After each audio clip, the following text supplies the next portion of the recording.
Master Jet, bakit po kaya sa DepEd kapag naka-sick leave without pay po? Kawawa naman po yung mga maraming loans tulad ko po. So actually, mayroon pong intended noon para doon sa sick leave ng mga personnel ng DepEd.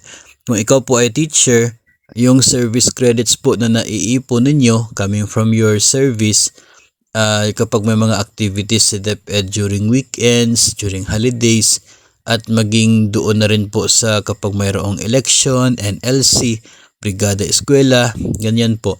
Naiipon yung service credits na pwede pong gamitin ninyo kapag nag-sick leave para magiging with pay pa rin yung leave ninyo. Babawasan lamang yung service credits. So kapag wala ka ng service credits na available, talagang normal po na magiging without pay ang sick leave ninyo.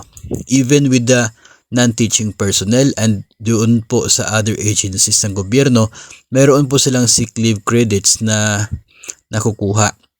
Kapag naubos na po yung sick leave credits na yon, magiging without pay na rin yung sick leave nila. So mayroon po talagang limit.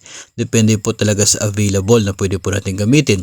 Mahirap din naman na magiging unlimited yung sick leave tapos with pay lahat kasi may tendency talaga siya na maabuso.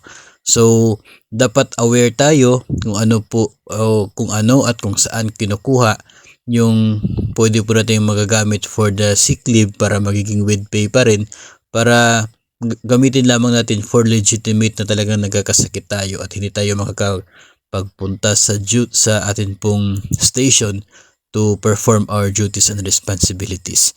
So tandaan po na for teachers, yung service credits po ang basis ng sick leave po ninyo, no? Tapos yung mga hindi po teachers, yung naiipon po na sick leave credits, yun po ang basis ng inyo po magiging sick leave kung with pay ba, at kung ubos na ay magiging without pay talaga.